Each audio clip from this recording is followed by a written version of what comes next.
A lot of pressure, man. Yeah, it is. Evil. Knievel. Not our real names. Nailed it.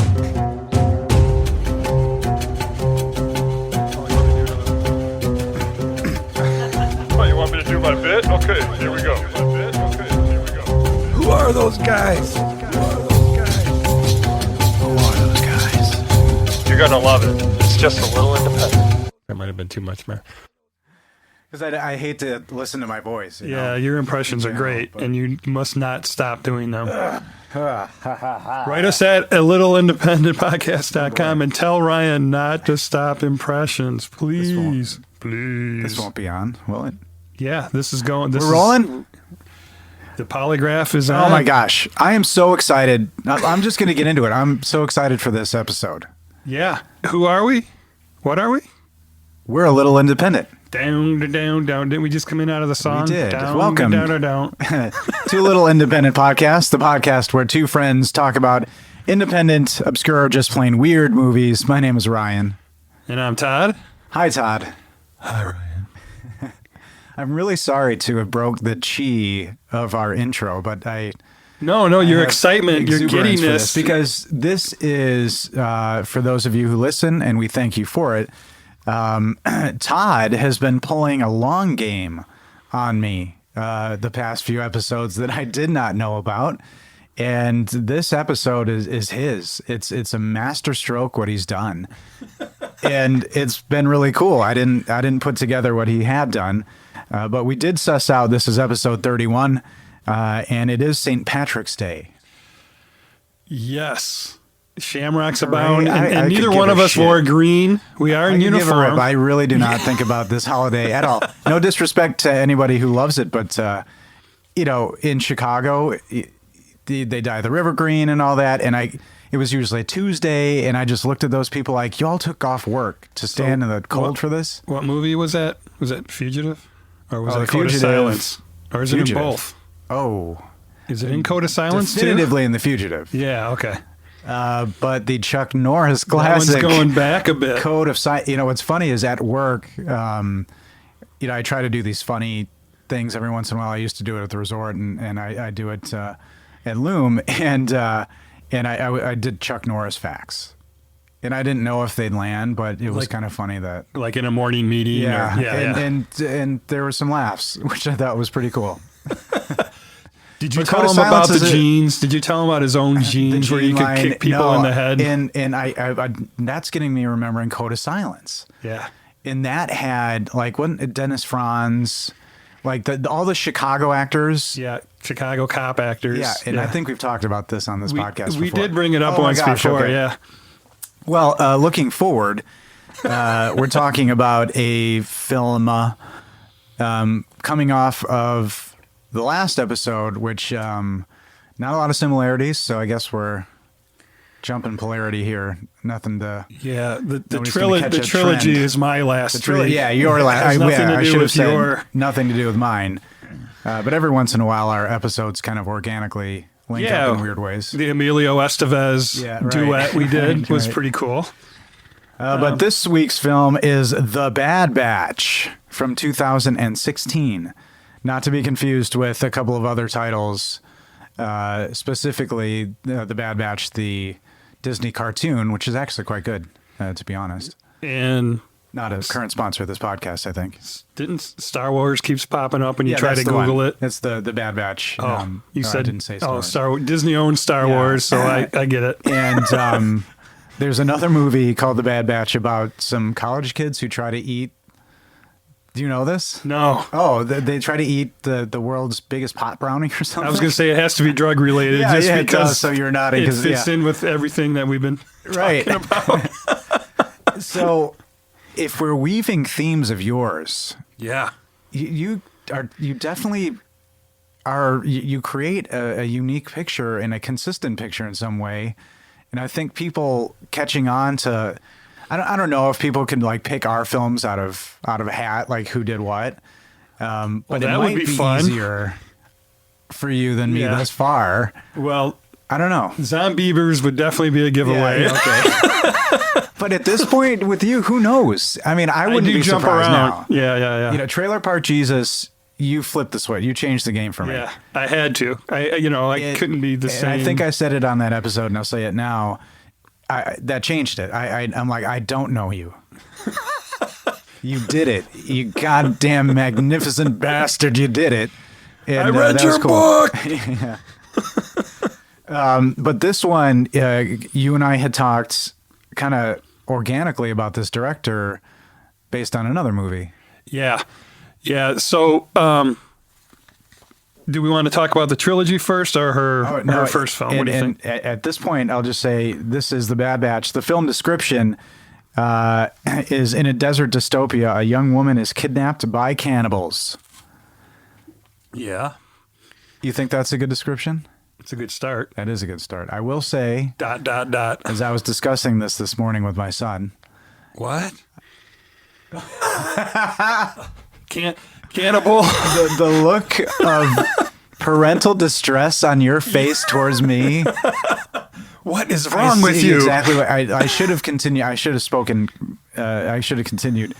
I was just reading the description because he was asking me what I was working on, and I said it, and he said, "Why were they kidnapped by camels?" And why wasn't he in school? He's sick. Okay. Oh yeah, sorry. See the parental. The parental. He's homeschooled because our current system is not trustworthy, and I don't subscribe to the Illuminati who runs everything. And they're no, he is sick, and I said the film description, and he heard camels, and he was legitimately confused and excited, as in like, Dad, can I watch this? Because everyone, I'll talk about these movies, and he'll always ask, and I'll say inexorably no. And I said, no, not camels, cannibals, son. Yeah. So that was a fine parental moment for me today. And that's I can picture. But that's this cute. director's previous movie, which I had seen and I didn't know you had seen, links this one. Well, I discovered it the first movie just by picking The Bad Batch to to round off my trilogy, which we'll cover a little bit later. A girl walks home alone at night, and it's a black and white film in 2014 by the same writer-director, Anna Lily Amirpour. She's Iranian, so I hope I didn't butcher that too bad. But first I wanted to do a double feature because it tied so much into The Bad Batch for me. Oh, yeah. Did you? But it would have been too long. We're just going to simply do the normal ones are long what we enough. think are our impressions of her first film. So imagine you do your first feature film, and you got aspirations to do more, and you hope it does well, and you're a writer director, and so she ends up in Sundance and winning an award in Sundance for it, and it's highly critically acclaimed. Now a lot of people don't like it because it's an artsy film. So my take on it, this is what I wrote: creative, unique, stylish. And the music just was very compelling throughout that first movie. Yeah. Well, and this one. Holy shit. Yeah. And then, so I asked you on the phone, not knowing you had ever seen this before. Yeah. I'm like, I just want you to watch it and give me your impression. We're not going to do a full double feature. And you're like, this is what you spit out. And you wrote it down? Oh, yeah. Oh, shit. Yeah. And I quote, I'm going to use when I say the word blank, I don't want to give the genre away of this movie because I want it to be a surprise for those who have never seen it before. It would be like watching The Red Wedding and knowing it's already going to happen. That was The Red Wedding? That might have been a little too over the top. Is that specific enough? That might have been a little too much. From Game of Thrones. Yeah. Yeah. But it ruins it if you know... There could be what's some going to kind happen. of red wedding thing on TikTok, and I'm not aware. Oh yeah, I could have done some weird porn thing too. Not in that space. Yes. So Game of Thrones. All right. So here's Ryan's direct response, immediate response. It might have been the best blank flick of all time. It's on my list. That was your quote. You just spit that right out. And I'm like, okay, I don't have to have you watch it and give me your impression because you just did. Yeah, I really like that, and I forget how I saw it, and I want to say it was a Netflix DVD situation. Oh, really? if that timing lines They up. mailed it to you. Yeah, so at that time I was still doing. I was still doing that up until a little while ago, actually. So, Yeah. so I believe that was it. I still And have your last one, so you Yeah, can't you do it do. anymore. I bet I got. You know what? If I sent that back, I might end up being the king of Netflix somehow. Like, they may do like a social media story on me because Yeah. this one guy, Held like the on to last it. Blockbuster, found this, dusted it the fuck off, and sent it to us. Yep. Social media team, get on it. And they've written off those Anyway, 100 million I don't know why DVDs a long time they ago. all sound like Rip Torn over there at Netflix. But it was one that in a lot of movies that in another one I discussed with you last night, I found that way just on the DVDs and have stuck with me. And I've done on this podcast and will probably continue to do for a little while longer. And I just really liked it. And it wasn't because it was a black and white, and a lot of people say that's a crutch for new directors to just do black and white because it automatically makes it unique or edgy. It was just a cool story, and I really liked the lead performance a lot. I think she was super compelling. Okay. I like how it was directed. I like how it was shot, Yeah. and the music. And Yeah. I'll say it about this It's the this same week's thing. movie too. Yeah. Music. God damn. Yeah. A mix like I've never seen before. And a blessing for this is that this director does a shitload of interviews. So when you go on YouTube, you're going to find all kinds of interviews on this movie and Bad Batch. I'm sure on the next Super one that's coming out, charismatic. she's got one coming out next month with Kate Hudson starring. So you can learn a lot about her, and I'd just say she's got great instincts, great gut feel. You don't know what else this director has coming up? Yeah, I do. Oh, And from the look on your face, I know that you do too. I knew I wouldn't be able to surprise you with it because you would do You the are- research. we're But not surprising each other anymore. This is the apex of this episode is what she has in pre-production, but it ties directly into the Bad Batch. The reason she's able to do this yes, movie. it does. we're not surprised. I have to hustle a little bit harder. I You think. got to dig deeper, man. You got to. We're metal detecting, but we have Yes, we are. We have good shovels now. We're Yes, we- digging deep. Well, this week's film, again entitled The Bad Batch, mentioned the description, and it is billed as an action horror mystery. What do you think about that? Ooh, mystery. I actually hadn't, because my week and timing has been really Uh-huh. to the second, and more about that offline, I'm sure. But I didn't ponder that until now, and I honestly, I do have some thoughts and questions for you about this film upon viewing it a second time. Okay. So throwing mystery into the description, I think, is a good fallback. If you think about it, Yeah, it's because it's if anybody like has a problem with your movie, you're like, it's a mystery. it's like a WTF, Yeah. because there's a few of those moments in But here. I think there's certainly action. There's certainly horror. And I might put horror first. Yeah. Well, what would you put Mad Max Fury Road? Well, and then I will say, and this was, I go off IMDb, but a couple of other sites put romance in there. Yeah. Well, And she I kind of agree too, in a weird way. in both her movies, Yes. Oh, yeah. in the first two, she yeah. describes them as fairy tales, and then she puts a dark fairy tale, I think, in some other Exactly. interviews. And I think that is very succinct in what they are. They're dark fairy tales Yes.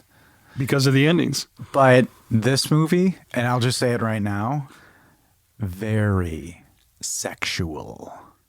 Oh, Overtly. too much feet? Oh. Too many feet? Didn't even consider that. I mean, would you know on a foot? yes, there were feet, and I'm typically repulsed by the idea of apocalypse feet because foot care has long gone out the window. Yeah. And that's some nasty looking shit. So I'm typically not looking towards apocalypse feet, but I will say in general, this group of apocalypse people, and we'll get into what the hell's going on in the movie later. Yeah. dirty clean. So They don't look super dirty to me. All right, so then I have a question. Once upon a time in Hollywood, Sharon Tate's movie theater feet, Yes. dirty. Those were dirty. Those were But very you dirty. still, but I still think you like them. That was close to the line. Okay. But not you're- over it. But you're okay. Yeah. All right. Yeah. Margot can. Well, she Can't kinda, do any wrong. She is pretty pristine. And so that, I mean, I just think that overtly, and I didn't pick it up the first time. And I'll tell you, and I say it on the podcast all the time, that this podcast is the reason why I look at these movies the way I do, because it's much more fun to see these things the second time around. Yeah. You always get more out of it. Yeah. And Yeah, that's true. Yeah, that's a good Yeah. point. If you're looking that way. The second time I watched a girl walks home alone at night, not confused with It's anything just else. easier for timing. Right. I got a lot more out of it. I was seeing much more of the script. Like the first time, I thought it was just this wild film noir, Yeah. stylishly cool. You know, I'm like, Yep. you know, they would love this in Europe. But then the second time, I got a lot more out of it. I saw the script much better. Absolutely. I did the starring kind of maybe a little differently, but I wanted to focus on some of the people that you don't know maybe as well. But it stars Suki Waterhouse as Arlen. Had you ever seen her in anything before? No, and this goes to her being the director, Anna Lily, her gut instinct. This girl's a model, and she played a couple of small roles, and then she gets cast. She cast her as her lead in her movie with 3 A-list movie stars as her backup. Discovered at age 16 in a pub in London. So this gal is British. Discovered it as in the modeling, Yeah, or by Burberry. okay, because I just thought that was funny. She was discovered at age 16 by Burberry in a bar. So, like, that's that a flew weird right situation. over my head. Yeah. Like, the Burberry people are like, here's where we're finding our people underage. Yeah, nice. And I know she did like Forever 21 and stuff like So that. the biggest thing she's in the second movie in that Divergent series. Uh-huh. And I think we've said it here before. I've never seen any of those, but that's pretty big. She's got an early film that looks interesting. 2012 film called Pusher. Have you seen Pusher? No. It looks really, really cool. It stars a character actor named Richard Coyle, who I really like, and he's in a bunch of stuff, but he's also in A Good Year, a movie that you like. He plays I love Amos. that movie. Can we say it again? A Good Year. Yeah. He's also in The Prince of Persia. She's also in, Suki Waterhouse is also in Pride, Prejudice, and Zombies, which is a book that I've read. I've not seen the movie version, which is weird for me. Yeah. She's also in the Absolutely Fabulous movie. Did you ever watch Absolutely Fabulous, the TV show? Ab Fab? No. I love that show. I do not know if you would. I'll be honest. I mean, you know, we're about laying down the truth in this podcast and everything. But because we're real with each other. But I don't know if you'd like it. Is now we're wearing our corporate polos. It's these two alcoholic British, you know, early 40s women. Yeah. And they're just fantastic and they're a mess and it's hilarious. Okay. And it's a great TV show. I can't remember how we ever watched it. And there was a movie and the movie was great too, but she was in the movie. She's also in a movie that looks kind of cool called Killers Anonymous with Gary Oldman. Yeah. No, this is after Bad Batch? Yes. Killers. Yeah. Because before Bad Batch, she did do that Pride and Prejudice, which I thought was her biggest role because she was one of the 5 sisters. Yeah. But I mean, it's still a minor role. Mm-hmm. And then now she's got to head this whole movie with this A-list cast behind her. Super cool. And Killers Anonymous, really, it looks awesome. It's a movie about a support group for killers, which is interesting because I watched that movie Vicious Fun recently, which was the same thing. So I'm kind of wondering if that Vicious Fun didn't It's a cool borrow premise. a little, but yeah, it's super fun premise. And she's got something in development called Dollyland. And it stars Sir Ben Kingsley as an aging Salvador Dali. Fucking A. How crazy is that? She went from but in what's 5 years. but what's notable about that, one, how have we not maybe seen a Salvador Dali movie yet? But it's being directed by Mary Herron, who directed one of my favorite movies, American Psycho. Yes. Mr. Pat Bateman. So I was returning videotapes. So she's got a movie with Ben Kingsley now, Sir. And she's from see how London. proper I was? Like a motherfucker on proper. Sir Ben Kingsley, I'll give you that shit. You earned it, man. God damn. And that just, every time I think his name, I want to watch Sneakers immediately. I want to cancel everything I have to do and watch Sneakers. I love that movie. Second build, but I wanted to talk about Jada Fink, who is billed as Honey, and she's the little girl, and she is fantastic in this. Yeah, she plays a stone face zombie, really. Yeah, I mean, clearly stunted, born in this place, clearly stunted emotionally, and crushes in this. Perfect way to describe it. That was great. And the only other thing she was in a short film in 2015 called Under the Bed, which is about a kid burying her childhood doll, and it seems kind of spooky, creepy. So nothing else, but Jada Fink she's just tremendous in this. Not third build, but I wanted to call out Yolanda Ross as Maria. She was, I think, Cunny's mom. Yeah. That's how I took it. Had you seen her in anything before? No. I hadn't either. She was in that movie I'm Not There about Bob Dylan, where different people played Bob Dylan. Okay. I did not see that. She's in a movie called Choke, which I really love. Do you know Choke? You told me about it.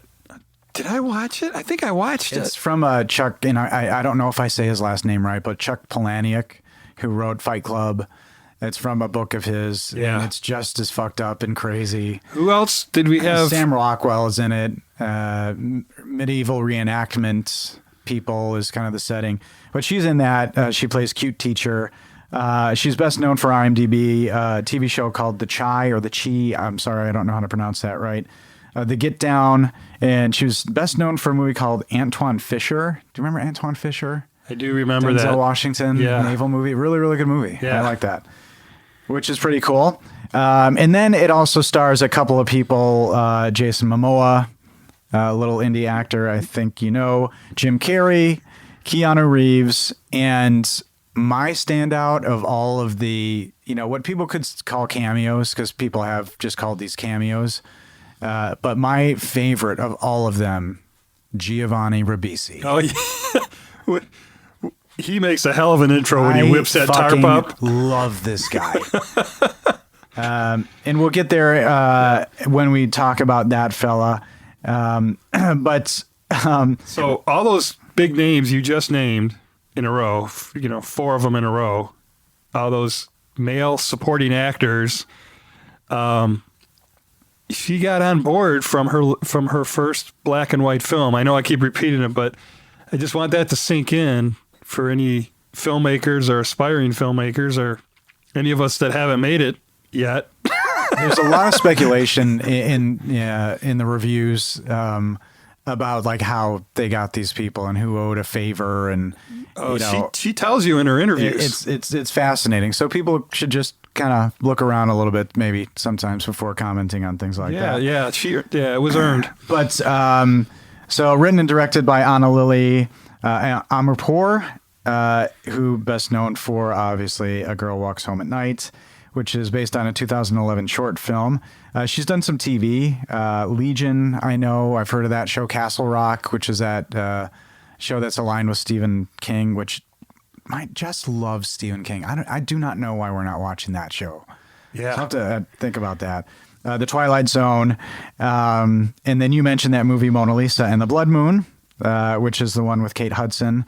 And then the only thing we should probably talk about is she is... For the next 2 hours.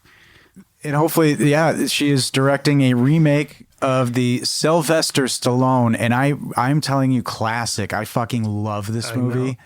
Cliffhanger. What was your reaction when you read it? I wish I had known about that ahead of this movie, how like just sexual it is. It would have been just a night for me. Christ. So well, Anna Lily Ryan thanks you for his it's just- self date.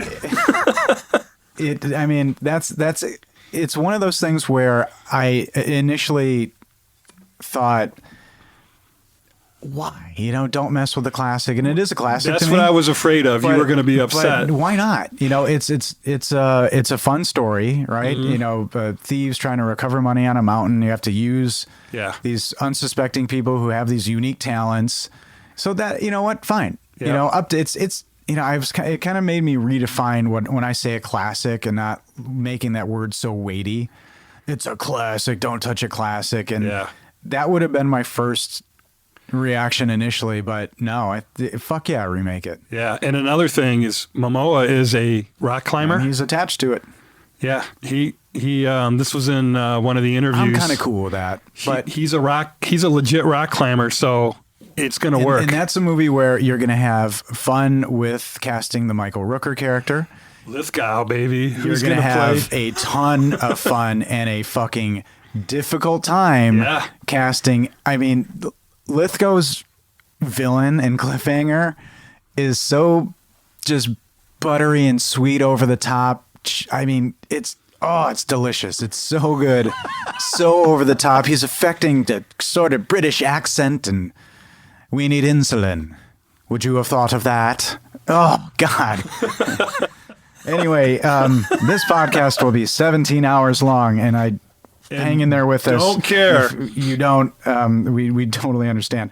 The tagline, no tagline. I could not find a tagline at all. Okay. Which is not uncommon, I think, for confident directors. Actually, I wonder, what does it take? Because marketing and everything, they have to be probably all about as much that you can hashtag and as much as you can push out as possible. Yeah. So I wonder maybe what it takes. And Well, Netflix if you know, picked it let us up. know. But what does it take to say no tagline, just the Bad Batch? Yeah. That's a good point. I don't know if it had anything to do with Netflix picking it up or not, but But it could have been. I mean, the tagline could have been, "We ain't good, we're bad." that was his Keanu imitation for those. I don't in the think know, I for was. those in Maybe the know. towards the end a you were little bit. trying to. Maybe. you were. Yeah, I think you switched Maybe over towards the end a halfway. little Yeah, bit. you went. Fuck. The budget, $6 million, which Oh. is not huge. No, and I didn't. Thank you for that. I did not find that. That's not monstrous. I mean, if you think about, what it takes to make a movie. Well, when you pay Jim Carrey and Keanu Reeves and Jason Momoa, you got What- 200,000 left. Oh, Jesus, no, not even. I mean, so obviously they took some big hits in order to do this film. U.S. gross 180,000, worldwide gross 201,000. And again, we don't say that as a measure of success. It's just kind of interesting to see. It must have been released theatrically at some point. 1 hour and 58 minutes. Yep, full on 2-hour movie. It was a little much for me last night. Yeah, I don't know why. And I'm not saying, because, we've talked about this and other podcasts I'm listening to talk about 2 hours is too much and they're getting overtired. And I was trending that way Yeah. for a little bit. And I don't think I'm there, but I did take a break. I took a little medicine break in the middle. at the middle of the film where they have Yeah. their medicine break. I actually, and I thought that was not Pavlovian in any way. But I, Salivating over here. look how highbrow we are, huh? Oh Look at yeah, us. it's the shirts. But and again, a lot of the criticisms about the film is it's long, boring, and stupid. Those are just the big three. Yeah, It's it's not for everybody. But I had a blast, and I'm so glad I watched it. But for that runtime, Uh-huh. I remember thinking they could have cut this. Yeah. This scene's going on. Well, to be fair, you just 99 worked a seconds too 15-hour long. day, your second in a row, and then you came I was a home and little had to tired. watch the movie for the A little tired podcast. now. Everything's falling apart, but it's all good. Here we are. But again, when it was done, and then as I'm reflecting on it and thinking about it, just so much came to light, and but again, I do have some questions. Nominated for oh God, I knew I was going to screw that up. Nominated for Location Professional of the Year for Dave Conway at the California On Location Awards. Nice. Nominee for Best Cinematography at the International Online Cinema Awards. And winner Special Jury Prize and nominee for Best Film at the 2016 Venice Film Festival. Yeah, great story with that. So she leaves Venice to fly to Toronto for the Toronto Film Festival, lands in Toronto, her phone rings, and says you have to come back to Venice because she won the prize. So she flies back to Venice, accepts the prize, flies back to Toronto, and that's when she did the interview that I saw for. Man. Man. Pretty crazy. So we have a film that starts with, it's not opening voiceover, but or am I wrong? And again, I'm not as technically proficient as far as film and terminology rather. I tried to merge those two words as I should be, but it's not an actual voiceover. You're hearing a speaker. Or somebody talking. Prison guard. Yeah, and that's what that's the vibe you're getting. Yeah. And it's kind of telling you things. So I think you have to pay attention.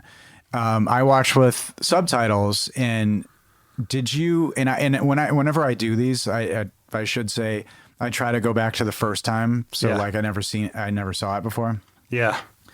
So would you have been confused as to what was going on? No. Because what's the he USR states inmate number or whatever, but I would recommend what's the USRCS. Yeah, I would recommend you pause right there and read the sign.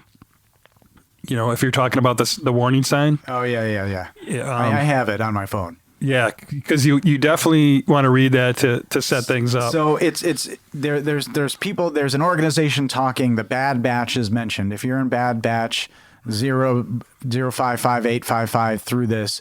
So they're painting a picture. Yeah. And what's the first thing you thought of? Did you think about anything at this point in the movie right now?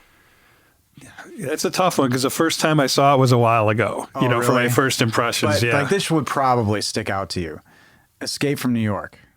The whole movie is you had that Escape vibe? from New York for me. Yeah. Okay. Yeah. Okay.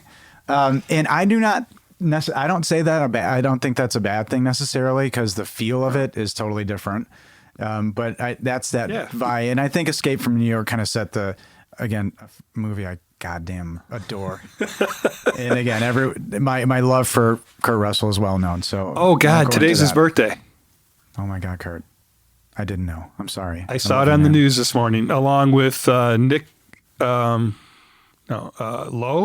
No. Oh, okay. Not Nick. The actor. Who am I? What's his first name? Is it Nick?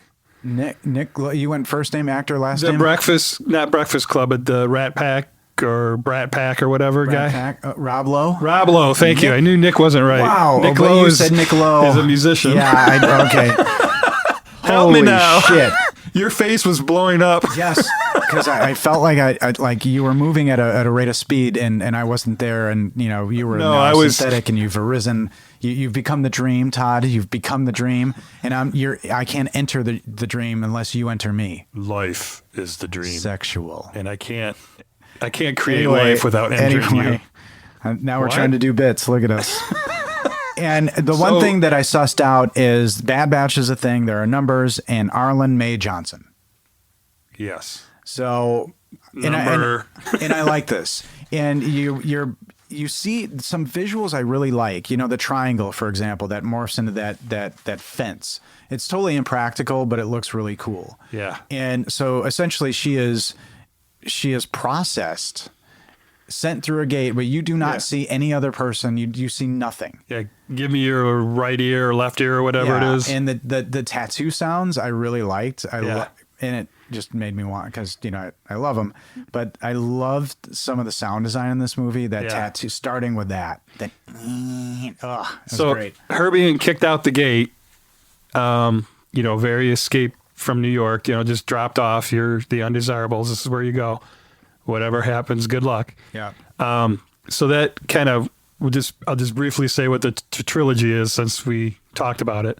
So 2 movies ago, I did Trailer Park Jesus, which was like a representation of like a current state that we're in. of consumption and not really caring and this and that and that.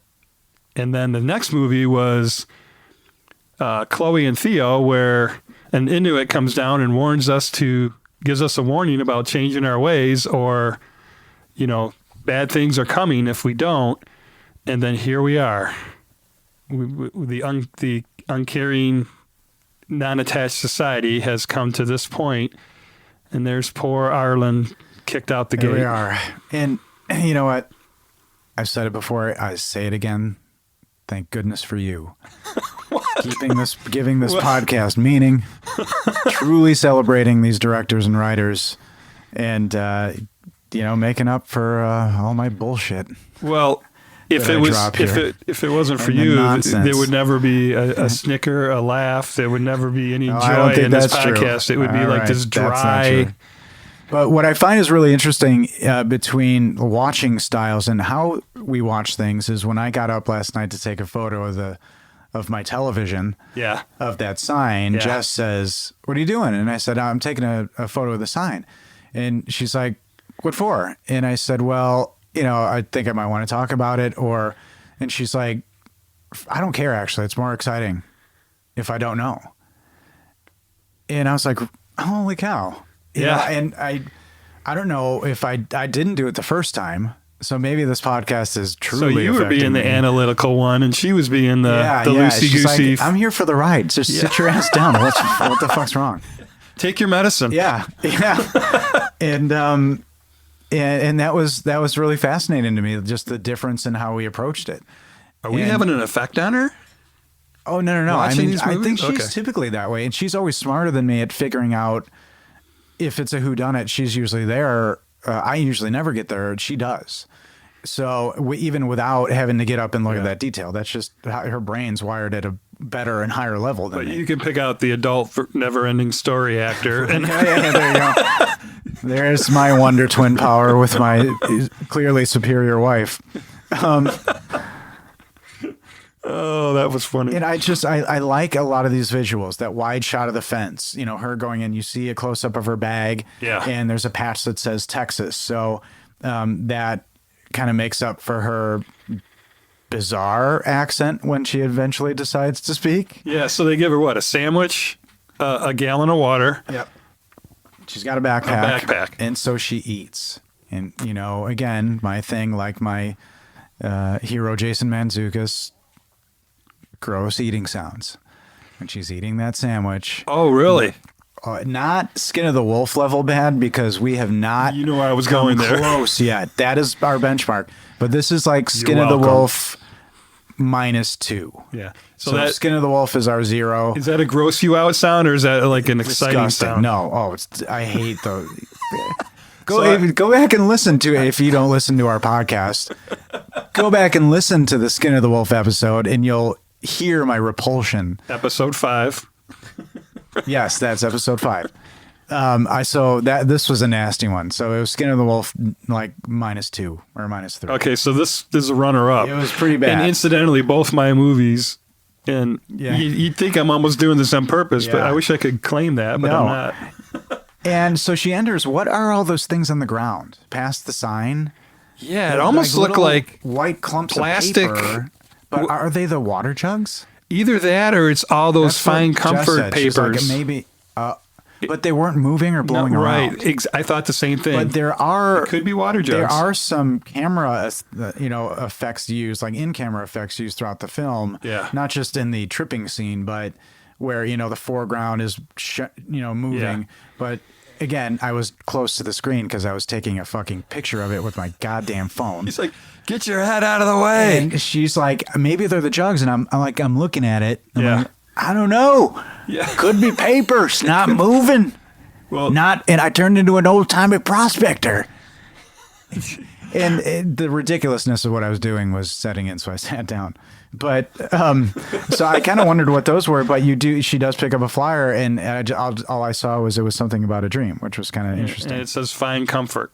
Yeah, and that gets you intrigued. But she does come to a car and makes a questionable decision to me. She gets into the car. Well, it's hot, man. She's in the desert would- sun. It's the yeah, only I would- shade out there yeah, for maybe. miles. I would think sit in the car would be too. hotter at that time of day. Well, she left the door open, and she's getting out of the sun. She puts was some the whole lipstick thing. on. She grabs Yeah. a photo, which never comes back to being. It's a photo of her with some other girl. Yeah, it was a young boy. I thought so. I thought it was either Oh. her brother or her boyfriend because she alludes to the tattoo later on the back of her neck being Oh, I mean, the being her musical first note. love, and he her was, first and then love. he was a Okay. musician. I started laughing because Yeah. we're both musicians. Yeah, Dumb boys. and the one tattoo that really stood out to me was on her arm that remained. I couldn't. What That- is? it says suicide? No shit. Yeah. You were able to read that? Did you I get your stayed head close right in to the middle of the screen again? I stayed close to the screen longer than I let out. You must piss her off when you watch the movie. You freeze it. You get your face right up in the Yeah, middle. yeah. Will you sit down? And what I think is interesting is, we didn't like the opening credits are just kind of unique and they're sporadic. And at 7 minutes and 7 seconds in the movie, you have the title card. Bam, Bad Batch. Well, I loved when it cut to black there because she cuts from the car to just running balls out. Well, not her, but how do we That's your smiley term. face Use out? your words, Todd. Yeah, Use okay. your words. Use your words. Well, she didn't have any balls anyway. Just to clarify, she's a she. She is. Yeah, Don't we're not. There's backpedal. no. You're There's in no. this. You're There's in no. this. There's no Jamie Gum surprise coming in this. She's not tucking. Wait, no talking. Wait. Boy, we went left with that one. Holy smokes. And then she's just running like crazy and she's being chased by this ATV. Yeah. And the first time I saw it, I thought it was a guy. And then leaps out of the ATV and tackles her and then Yeah. immediately This cuts is to black. The fastest golf cart in the world. Yeah. And the sound design, I'll say again, in this scene, it's crazy effective. Yeah. And it just, bam, title Yeah. card. And so you were wondering when Jess might wonder if this was your movie or mine.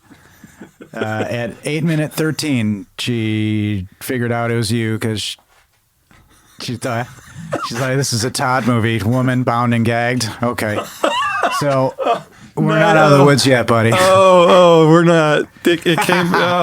Well, No, I gonna honestly think I she have to count 'em completely up. said it as a joke because I have to count them up how many because Rust Creek still, I guess, would qualify. she wakes up now. If you didn't read the sign, you have no context. So, and I'm trying to operate again within the headspace of people who may have issue with this movie too.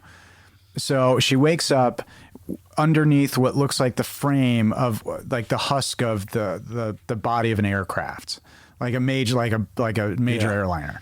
And what is with the airplane junkyards? Is this just It's what's a happening? real place in Well, the I- real like, location for the in location, but Slab Town. within the story, what the fuck? It's so Like, it's what this happened? dystopian future that exists today is how she put it. So 3 hours from LA, Right. this place actually exists in the desert. 20,000 people live there. They all have their own communities set up. It's called okay. Slab Town, Bombay, Salton Sea area. Oh, I did read a It little was something all about, filmed like, real there, people were and she's in the like, movie. "This is real. Yeah. These locations are, Yeah. Okay. and the actual people were So in that that's, movie. That's fairly fascinating because It is if you don't know that, you're thinking, what the fuck? right. Like, is this the apocalypse? And did for some reason every airplane just fall out of the sky right there? And It's a was one of junkyard. them an old timey, or was it a junkyard that was there? It's just a lot of airplanes, which is cool for the set design. And again, with sound design, with the ambient sound, you just hear the creaking when there's no music and it's still, because this is the fucking desert. And that's what's neat about the aesthetic of the movie is you have these contrasts of the different kind of junkyards that feel small in a way, Right. although they're very big. Yeah. Then you get to a shot of how big the desert is, and that contrast is startling, which makes you think this is a prison, which is really cool. Yeah. And she said in an interview that she actually scouted all the locations for a year, did film tests in each location with all the lenses that she was going to use. And spent a lot of time and was able to successfully get that wonderful look. Now, I love how you took so long in describing all those minute details and completely ignoring that the shot is actually of Suki chained to the ground with her mouth gagged. But yet you described. I just assumed if they think it's Todd's movie, they're going to have a good photo in their Stop minds. There's a movie called The Way I Did. We should get was very T-shirts. We should spiritual. make T-shirts like just of your innocent, sweet face, just like, I swear, I'm up to good or something. I don't know. So she you're is killing me. She wakes up. There's a dirty, clean, wastelandish person or whatever who's in a folding chair and gets up, gives her a shot in the arm, and from one of the most. Moist. And there we go. I won't say that. From one of the most kind of unique POV shots in a way. Yeah. Ground level. Her right arm and right leg are taken from her. And it's horribly graphic without being graphic. I can't explain it any better than that. It's just artistic. Yeah. It's an amazing. It's fucking nasty. Right. Again, not But it's not gory, like a horror movie where they're being super graphic. It's the sound, the sounds of screaming. the cutting, the way it's shot. What do you think the shot was? I didn't quite understand it. You think it was just numbing the arm? But she was clearly in pain. Right. She was screaming. You know, again, there's a lot to question about this movie. Yes, she should have stone cold died. 1,000% bled out, died. No, But she burned it with the frying pan. That's what they did in the cauterized it with Civil War, frying man. pan. But They cauterized it. infection, everything else. She would have died. This movie wouldn't have. It I would have disagree. happened, but in a different way. I disagree. They went full Civil War. They cauterized the wounds and they wrapped them in bandages so that their food would not get infected. And if we do have any young kids who listen to a Little Independent podcast, Turn it off. no, questionable choices on behalf of your parents, but that's fine. The Civil War is really not a standard by which you should hold sanitation and medical standards. Or the Appalachia. Just FYI. Is this in the Appalachian? But what again, another example, and it's going to get so tiring, but I guess I don't care.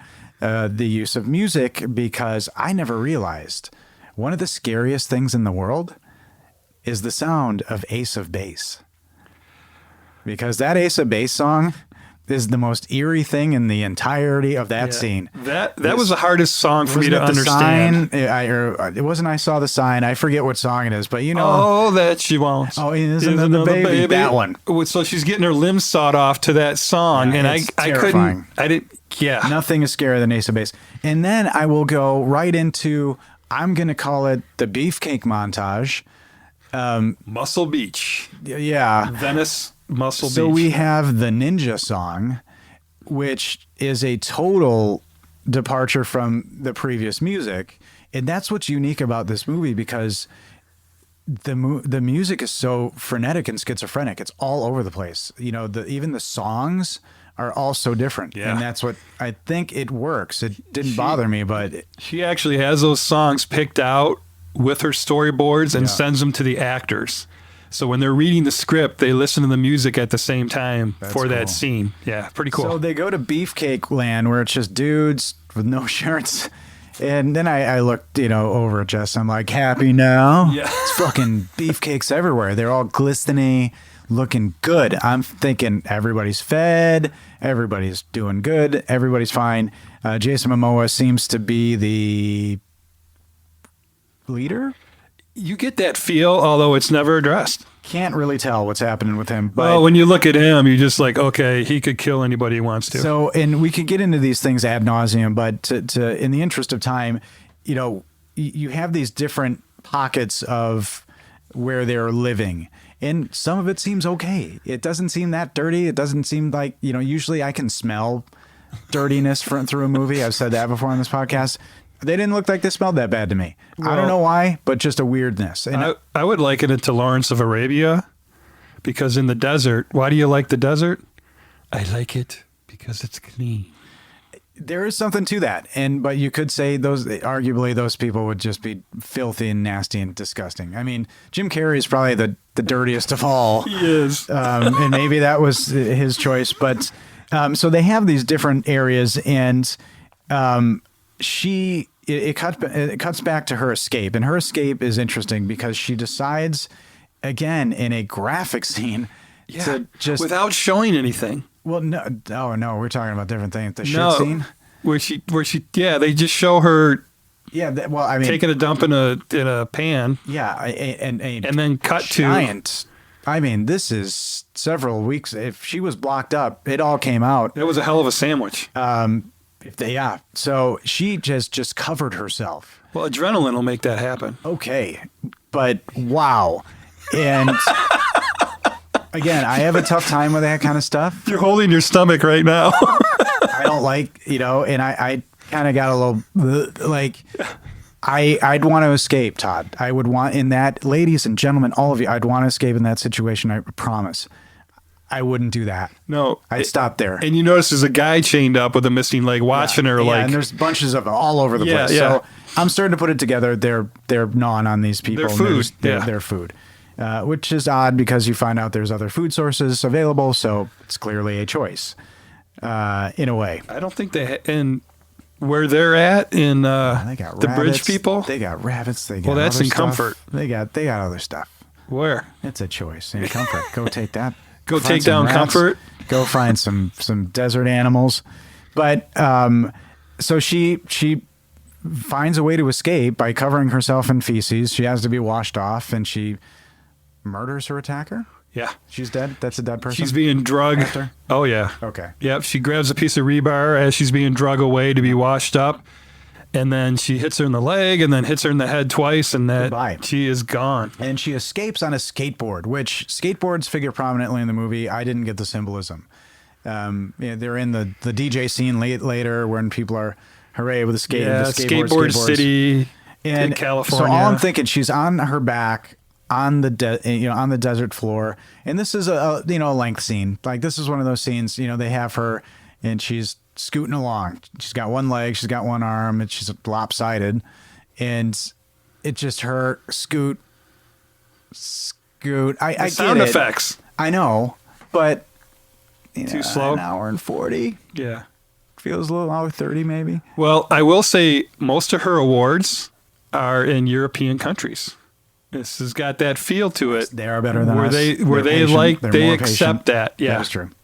No, and I'm just kind of speaking. But you're on right. how A lot of it didn't people bother are. me I that wrote much. that it was a slow burn, because we like fast cuts. And all I'm thinking, the crows are showing up, and she's dead. And the only thing I can think is, who's the first weirdo she's going to meet in the wasteland? Oh, you were dead That's on. the thing. You- look at Wasteland you. weirdo coming up. Like, that's how these movies go. You mentioned Mad Max. So who's the first kook and nut? She's going to see. Oh, yep. And Somebody's got to she's- save her. And it's really cool the way that it doesn't go bad. She's rescued in a way, Yeah. I guess, By the hermit.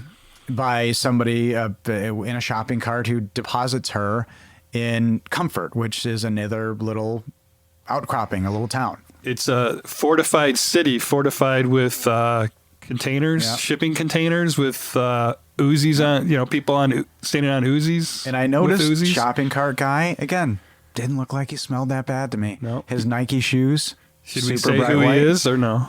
Oh yeah. Well, I mean, Or let I'll people tell you figure it when out? I realized who it was, but I Okay. did not realize it at this point. The first time I watched this movie, I didn't know. Yeah. I had to find out later. And interesting. he's called the Hermit Yeah. in the Yeah, there's description. definitely some makeup happening and no discernible lines of dialogue His at all. teeth. Yeah. So And this is it cuts to 5 months later, which I don't know if that was necessary, because it clearly time has passed, and it's indicated by the fact that she's made something for her leg to help her walk. But I Yeah. didn't kind of understand why say 5 months later. well, I think because it was such a shocking jump cut. Yeah. And she's got her own place. She's got a leg. She's got And how many signs in the background did you read? Oh Did you read them all? no. I read most of them. So here's where I saw the first sign that said, "You can't enter the dream until the dream enters you." Oh, is this the overtly sexual? Yeah, absolutely. And you know what's interesting? Wonderful Out take, of Ryan. all the reviews that I read, nobody made any, even in a snarky way, parallels to The Matrix. And maybe when I totally do it, it's going to be the hackiest thing we do, and maybe I'll think light of it when we get there. But I just thought that was kind of interesting.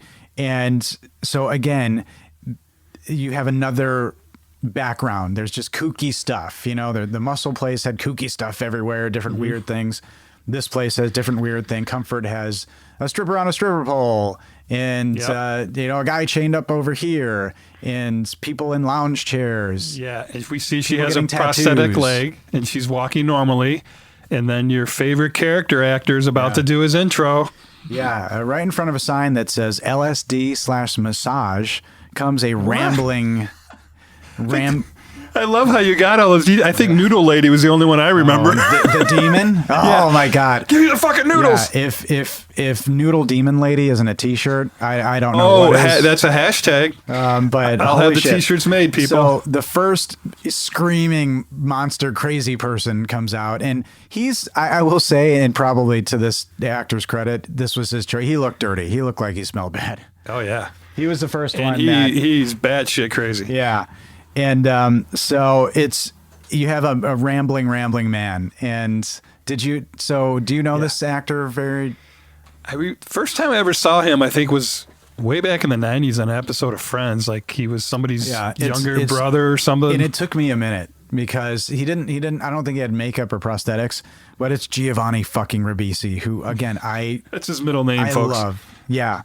Weird choice, but you know, he's a movie star. And he's somebody who I think he's weird. I like him when he's weird, and he should be talked about like Joaquin Phoenix, but he's not as high profile. I don't know why. I mean, he was an Avatar, for God's sakes. Yeah. And it's probably in the next, 8 of them that nobody probably gives a shit about that anybody's doing. But I love this guy. And one movie, it's a remake. I love him in, and it's Flight of the Phoenix. Oh yeah. Yeah. You've seen that? I have. And he is so great in that, but he's great as a weirdo. In the Ted movies, oh my God. I mean, Well, your total favorite shit. one of all time, your favorite West of comedy. Diamond West? Yeah. You haven't had sex yet? No. The million. So look at just even those movies. He's such a fucking chameleon, but he is I think a legit just great weirdo. He is a great actor. And he's just screaming crazy And shit. what is he saying? Do you remember? Forgive One thing. He says something over So and over. he keeps repeating, and I love this part, and I never saw it referenced in any of her interviews, but it definitely, for me, comes from City Slickers 1. So he keeps saying, Okay. Lay it on us. one thing. What's the one thing? You have to, Oh, the if one you just thing. do Okay. the one thing. Oh, and I if didn't you, know. I didn't he kept pick up on saying that the at one all. thing, which is what Curly says to, That one thing. yeah. And then she asks him, what's the one thing? And he says, that's what you have to figure out for That's- yourself, that's which right. is Oh. exactly what Curly says That's right. to Billy Wow. Crystal. And Thank I'm like, you, City Slickers. fucking Just hey, man. influencing Yeah. these indie films. Well, Giovanni's character wants to get noodles, and he doesn't have money, and he's like, "You're a demon, lady. You're a demon," and it's hilarious and amazing. And at this point, I'm in. I see that, and I'm in. Yep. And you're in, and Jess is asleep, right? I think no, I did have to wake her up so she could see that because she loves him equally as well. And he's great. And we kind of hard cut back to Jason Momoa, our character, who I guess by merit of the huge tattoo on his chest, his name is Miami Man. Yep. And we find out about why. But he's in his Airstream, and he's painting who we find out is, I think, his daughter. And it's kind of a neat little intro. Yeah, To the painting- character, he's because you've painting seen her. him before, and he just looks like a tough, like, cholo in the prison yard. Yeah. We have to. What's the accent? Oh wow! So I saw he did an interview at one of the festivals, and he said that I can't believe you have something for this was, and this is Jason Momoa saying it. He said the hardest thing he's ever done acting was having to learn the Cuban accent. Wow. And he apologized if he wasn't authentic enough, but he really spent a lot of time working on it. Okay, well, enough said. I mean, because he's just like a larger than life dude, and what the sweetest. Because it was rough. It was rough, and to know that he apologized for it, but I don't think he'd ever have to do that. You can't understand him a lot of time without It's without the subtitles. Okay. Yeah. So I was I going had to him ask on you. too. You did? Oh Okay. yeah, I had to because he's hard to I understand. forgot that the first time, but it was distractingly bad. Oof. But again, he made up for it in facial things. He had some good faces. Even his in this. eyebrows are like pointed. He just looks mean. He can draw on intensity pretty well. Yes, but he's got a softer side because he's painting a beautiful portrait of his daughter. And or then drawing, I'm juxtaposed sorry. with, again, the way this movie can take the most innocuous song and turn it into a goddamn horror show. Unbelievable. So Reservoir Dogs, maybe kind of. That's a great point. yeah, kind of a la. Inspiration for something like that. Yeah. Because normally it wouldn't affect you, but Momoa takes an old Walkman. Yes. Well, he leaves the trailer, right? So away from his daughter, and it's night outside. So I'm thinking, okay, it must be dinner time. Yeah. He's got to go. He's got to go But he prepare takes dinner. This old Walkman and the dulcet sounds of a song I am almost ashamed to say I like. The Culture Club's Karma Chameleon comes on. So do you think she picked that because he went from being the adoring father? I get that. To the- okay. I Did know. you get It that was too? So on the nose, but I didn't even want to. Well, not Kinda- everybody's going to see that. I They're going I to be don't in know. shock that they're Okay. hearing Boy George. Now I feel like it sounds pretentious the way I went through that regression. So fuck me. You're a little uppity there, Ryan. Yeah, What's that going didn't- on? Sorry, I don't like that about how that sounded. But yeah, and maybe I was just too focused on that, and then juxtaposed with this, Yeah.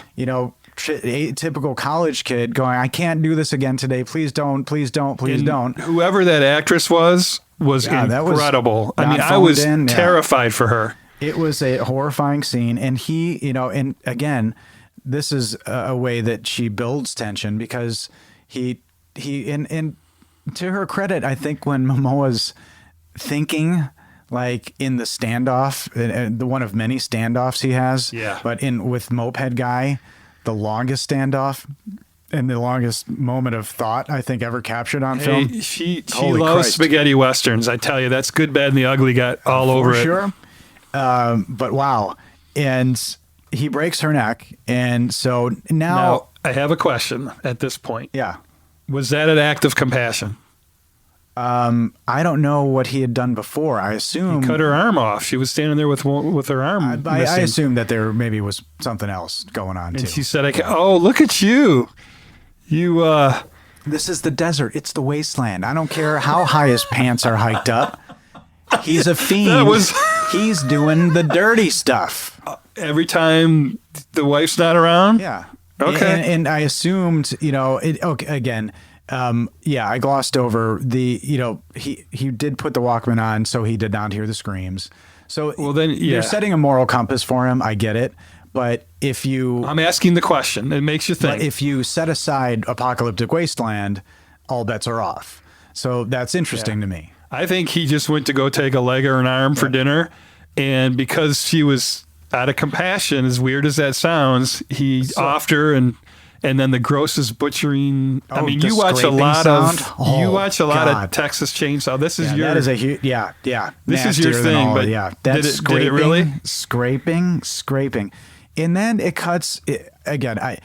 Aside from you can't just hack off an arm and be gnawing on it 5 minutes later, which is kind of how it sometimes is presented. But they're all around a campfire, and I didn't peg them as a family necessarily because it was him and the daughter and a separate lady, and they're eating what you assume is human people. And she says, "I'm sick of this shit," and she walks away. And I just thought that was just another person in their little tribe or clan or whatever that they had. Yeah, and I didn't. I mean, maybe it's because I watched it a few times, but I don't remember Yeah. the first time. But maybe the first time. But yeah, she is just having one of those moments, just sick of this shit and this life. Nobody at this point, and this seems overly distressed.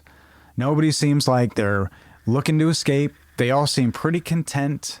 So that messes with you a little bit. You don't know how long this has been going on, what year it is. It doesn't say it's 2147, and it's never really grounded that way, so that keeps you on your heels. Right. Mystery billed as. Okay. So There's the mystery. They end up in cutting to the girl and this woman now in the hazardous waste pile, which is a fascinating element because they tee it up that this is a nasty bit of business. Yeah. And they have laundry baskets strapped to their backs, and the lady slips, and all I can think of is like how many needles are under there. And Oh, yeah. it brought Yeah. me back to Saw 2, like immediately. Just because they weren't in hazmat, they didn't duct tape themselves like The Rock and Skyscraper. No decency to do any of that. They're just in the hazardous trash pile. Would raw be the right word? Oh yeah, yeah, Since you're going with the sexual theme. nasty. But she takes a spill, and this is where I'm kind of interested in how our lead, I think. Yeah, they I think I know where you're going. They cut to her to Arlen at her place, and she's looking through nudie magazines, and then she cuts the arm out of the magazine and then holds it up to her looking in the mirror to remind herself of what she looked like, when she was whole and before. Right. And then she just gets angry, pulls out a gun, who knows. So one of the questions I have is she has her own place. She's got a prosthetic leg. She has a gun. Yeah. How did she pay for all this shit? Well, Where did she get this stuff in well, comfort? we- Is she we a pole see- dancer like that other girl earning money? I mean, we never see how she... Here's the thing about the apocalypse or Okay. a prison or whatever this may be. Do tell. If you look at the standard set in other movies, commerce must happen. We never really see. It could be, in this film, we find out it's a barter system, which is what I believe. We find out she doesn't do puzzles. You have it. You have it in, Mad Max Beyond Thunderdome. That's Barter Town. That's kind of Okay. what they've got going on. What does she have to You barter could to get a have gun? Different kinds of currency, because you see Jim Carrey's character at one point burning money, Yeah. like they do in Cliffhanger. Costs a fortune to heat this place. Best line in that fucking movie. This is right. now a cliffhanger Anna podcast. Lily, you have to Hang save it up. that line. Hang it up. Keep Hang that it up. line. Goodbye, Bad Batch. This is now a cliffhanger podcast. So Michael Rooker, I think, probably learned how to. I'm just kidding. So back to your sexual innuendos, that just hit me. Like she shows up in comfort, she has nothing to barter with but herself. Yeah, I mean, I didn't really think about They it that don't way. show any of that, but it makes you wonder. They're trying to show her if that she's that I think she doesn't feel helpless. Again, she does have a house, and when she confronts Honey and her mom, she's got the gun, and the thing that really shocked me in this movie is that she shoots the mom. The mom's really hurt. You see it just for a minute. It's not a super gory movie, but man, you Yeah. can see the bone coming out of her shin. Yeah. I don't like that stuff. No. No, I don't watch MMA Yeah. because the thought of them hitting shin bones makes me want to kill myself. So this might be your fourth Weebie-Jeebie, fifth. Oh yeah, if we were I've keeping exposed track. a lot on this podcast, and that's one of them. So that was startling to me, and this is the first time we get a discernible real line of dialogue from our lead character 32 minutes in, and she makes reference to bridge people and looks at the little girl and says, "Does your kid eat people?" Or looks to the mom and says, "Does your kid eat people too?" Yeah, pretty intense. Yeah, and so the whole time, I think she says, "Do you make your kid eat people too?" Something like that. yeah. It's implied. And so is this a good performance from her? Is it terrible? That's the one thing I couldn't tell.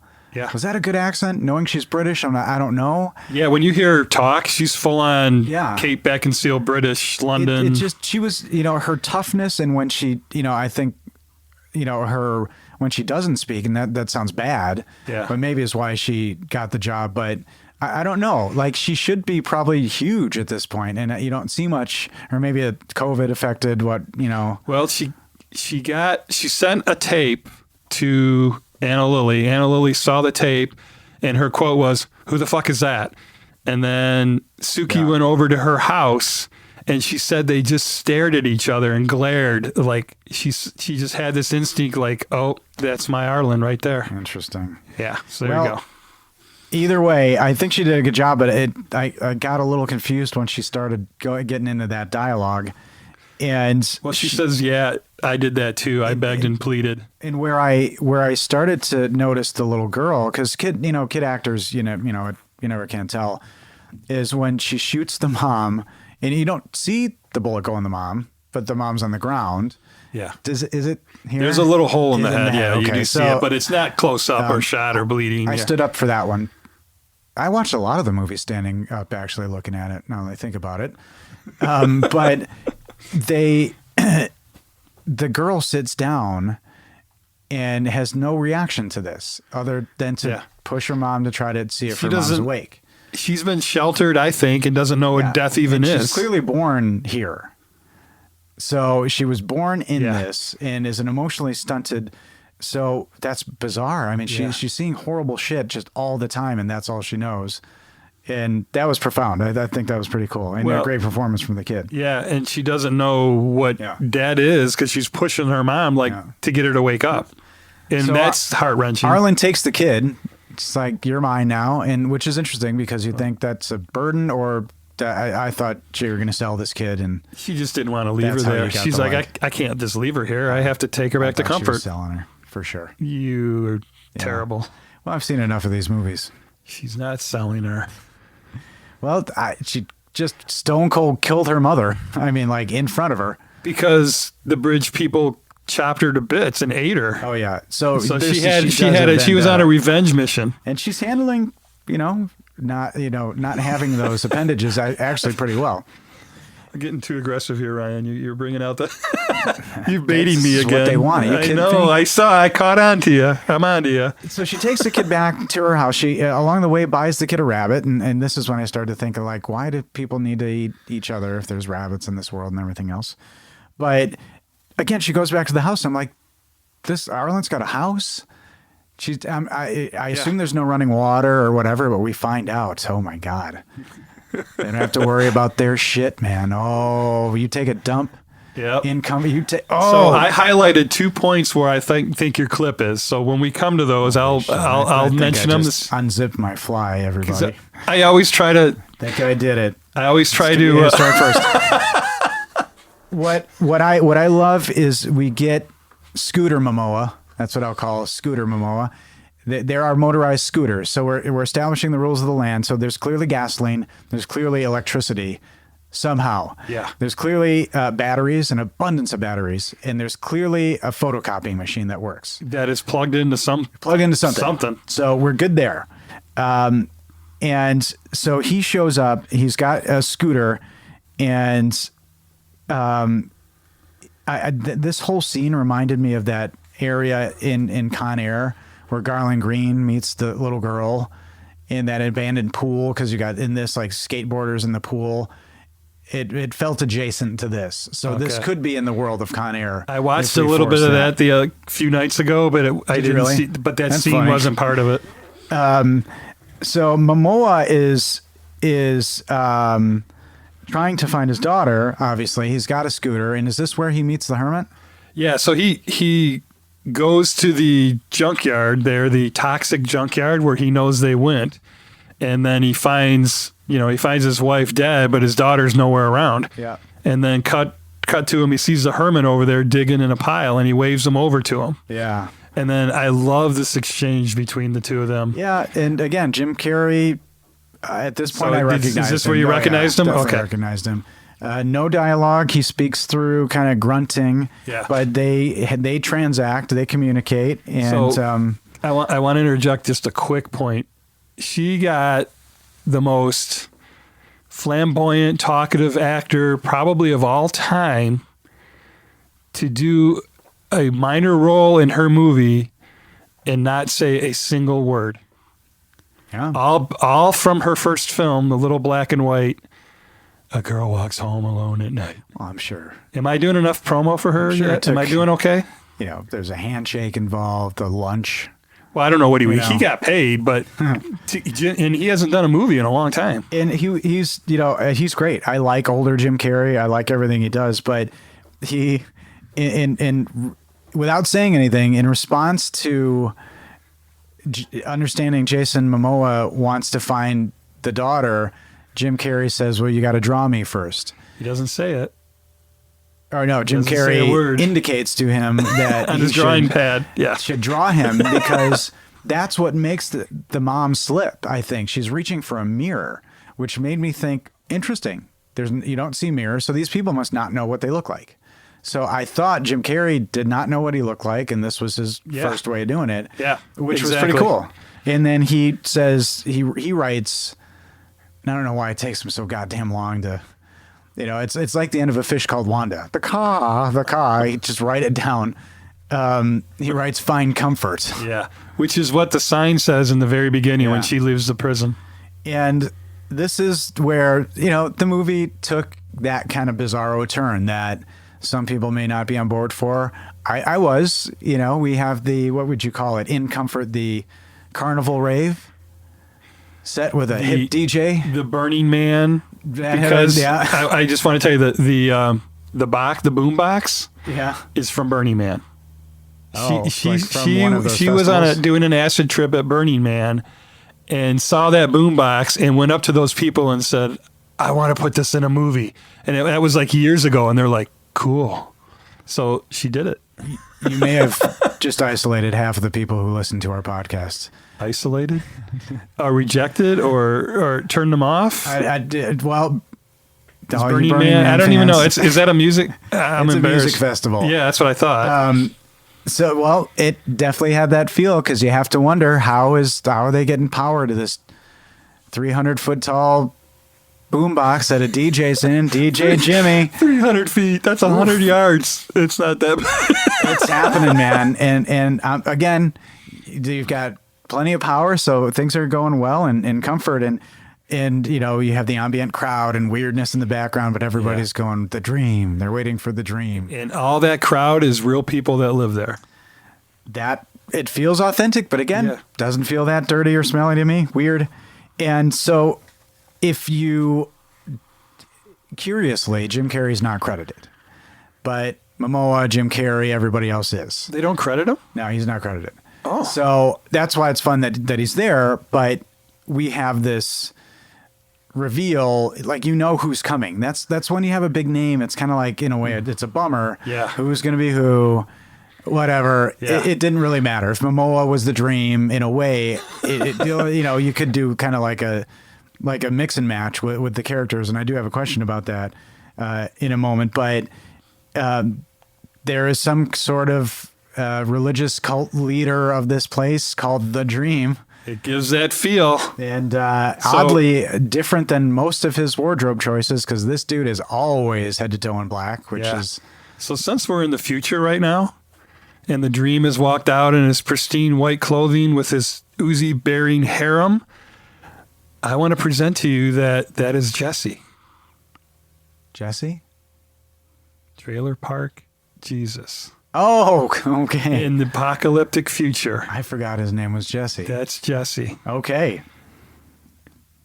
Little Twilight music in the background. That's cool. Please. Do-do-do-do-do-do. That's awesome. Because what does he give out? Well, yeah. After And his we one find list- that he is financing, in a way, if commerce in that fashion even exists. Yeah. So we've got this rave and DJ Jimmy, and he goes on with DJ Jimmy, and they're giving hits of LSD out like it's the sacrament, body of It's like communion. the dream Yeah. for you. They're all lined up and they put it on the tongue just like Yeah. you would in communion. I thought that was kind of creepy, actually. But Yeah, absolutely. And Arden decides to take a hit, which seems like it's a first time for her, which is interesting. Like she's ready to kind of give up a little bit, not give up, but let her guard down. a she's little ready bit. to go on a trip. Yeah. And it's like an escape, right? So she takes it, and so this did, knowing that you did a trilogy, I was trying to find these links. I didn't take that one about Jesse, but the acid trip. So I'm going, okay, because the acid trip stuff in Trailer Park Jesus was super fun. Yeah. This was not as jovial. This was much more of the visual effects, and the voice was like, Where's the girl? Where's that Yeah. kid? Sped up So- stuff, but it was still pretty fun. I thought that was cool. Yeah. And she ends up as you do in the desert, peering up at the sky, and that some of that, the cinematography there was really cool. Yes. But Her voice told her to go for a walk to Yeah. leave comfort. Yeah. And you're like, don't go out in that desert. That's what I was. I was like, do not go out there. in a way, she's lost half of herself. Maybe this is some kind of way to find it again or what have you. I was trying to be like you, man. I really was. Did you hear that? Yes. And the way He was in a higher plane. the way she's crept up upon, because Oh, there's is a that creepy figure or who, what? and it turns out to be Miami Man, our guy Jason Momoa. And this is an interesting scene because she is tripping hard. Yeah. So, all right, I'm going to make a personal confession. You ready? When they were showing this whole scene, and especially the ones with when Momoa was in the background, and you know how like he would turn and his head would like follow him, like boop, boop, boop, in that scene. The last time I spoke to Joy, and I think it was the very last time. I'm like, probably, I'm in high school. I want to say 10th grade. Yep. And me and a good friend of mine, we ride the bikes to school, and he lights one up, and I'm like, all right. So I hit this thing. My first 3 classes were exactly like this scene, and I haven't touched that shit since. So I now know 3 classes that worth. That's I was in third hour, and it was still happening. Like that's a good long haul. people's voices were like exactly Oh, like no. this scene. Yeah. That's rare in a way. So and maybe it had to be for- laced with to get, acid, that like- joint, right? Can you do that? Yeah, that's. Oh yeah, you absolutely can. Well, that's So, what yes. that fucking happened to me, and I haven't touched it since. Interesting. Well, I was going to say that's rare to have hallucinatory experiences with. It looked just straight- like that scene. So the straight acid trip, cannabis, so- and she's Wow. doing this from experience I'm because she's glad you made it gone through, on- man. Well, And you haven't since. That's why It- the it episode almost- when we get you nice and stony it took. will be such a triumphant return. So Ryan is trying to get me to do an edible and then do the podcast. Or you can You can do- email do us if flour. you want to hear that. I'm not a proponent of it, or a Facebook message. but I'm willing to. If we get enough fan response, I'm willing to give it a shot. Now I do drink 2, occasionally 3 beers during the podcast just to give you a reference point. So I have no idea what a little edible man. that Ryan would feed me would do, and I'm a little scared. This is all happening. Are you sure? Well, what I like about this scene is Momoa is there. You think she is dead meat. This is revenge, and it's yeah. a long scene. This is another one that I think it was interesting because arguably the love story in this movie is theirs, I guess. Yeah. And It's that's a little hers. thin. It's her. It's more hers. But he eventually just ends up in front of her. She is tripping like no other. You're big. And so I wondered. Lays her again, head on very his sexual, chest. The whole sexual. time you're like going. It's like. Do you think inadequate guys, Jaws. like just insecure guys, listen to the audio of that scene over and over to make themselves feel better? Because she's just like, you're so big. No, that would be worse for them You're because so- they don't look. None of us would look like Jason Momoa. All right. Well, And- it's very sexual. Thanks for reminding me. She puts her head to his And his and it's, chest but and it's- listen to his heartbeat. Yeah, it's not aggressive. It's kind of a nice scene. Then you get the sandstorm. A sandstorm comes, and I kind of liked. She's completely freaked out, and he just casually grabs this.